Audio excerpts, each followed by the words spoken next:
Hello students, कैसे हैं आप? आपका एक बार फिर से स्वागत है आपके अपने यूट्यूब चैनल एजुकेशन गुरु पे। आज हम आपसे डिस्कस करने वाले हैं कि क्या आप अपनी एलएलबी का कोर्स हिंदी मीडियम में भी कर सकते हैं। क्या क्या बेनिफिट्स हैं एलएलबी हिंदी मीडियम में करने के और क्या क्या एडवांटेजेस हैं इंग्लिश मीडियम में एलएलबी करने के। पूरा एक कंपैरिजन हम आपको आज बनाकर देंगे। अंत तक बने रहिए हमारे साथ में। देखिए स्टूडेंट्स, वैसे तो ज्यादा फर्क नहीं है।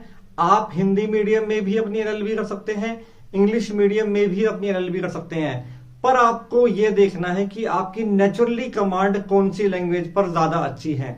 अगर आप हिंदी मीडियम में ज्यादा कंफर्टेबल हैं तो आप हिंदी मीडियम में एलएलबी करिए। अगर आप इंग्लिश मीडियम में ज्यादा कंफर्टेबल हैं तो आप इंग्लिश मीडियम में अपनी एलएलबी करिए। डिफरेंस क्या है हम आपको बता देते हैं। जैसे होता क्या है, मान लीजिए कि आप अगर इंग्लिश मीडियम से अपनी एलएलबी करते हैं तो मैक्सिमम जितनी भी बुक्स हैं, जितने भी एक्ट्स हैं, मैक्सिमम वो आपको इंग्लिश मीडियम में ही मिलते हैं। हिंदी मीडियम में आपको बुक्स कम अवेलेबल रहती हैं। बात करते हैं प्रैक्टिस की। अगर आप हिंदी मीडियम से अपनी एलएलबी करते हैं तो आप सेशन कोर्ट या फिर मैक्सिमम हाई कोर्ट तक अपनी प्रैक्टिस कर सकते हैं। लेकिन अगर आप अपनी प्रैक्टिस सुप्रीम कोर्ट में करना चाहते हैं तो वहां पर इंग्लिश मस्ट है। इंग्लिश मीडियम में ही आप अपनी एलएलबी करें अगर आपको सुप्रीम कोर्ट तक अपनी प्रैक्टिस करनी है तो। अब बात करते हैं कि क्या आप अपनी एलएलबी डिस्टेंस मोड से, पार्ट टाइम मोड से या फिर ऑनलाइन मोड से भी कर सकते हैं। तो मैं आपको बता दूं कि बार काउंसिल ऑफ इंडिया की इंस्ट्रक्शंस के हिसाब से एलएलबी सिर्फ रेगुलर मोड में ही होती है।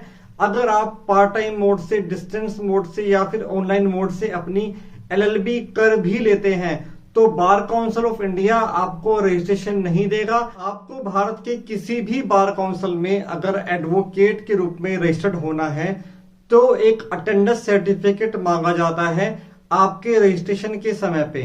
अगर आपकी अटेंडेंस 75% से कम है आपकी अटेंडेंस सर्टिफिकेट में तो आपको बार काउंसिल ऑफ इंडिया में रजिस्ट्रेशन नहीं दिया जाता है।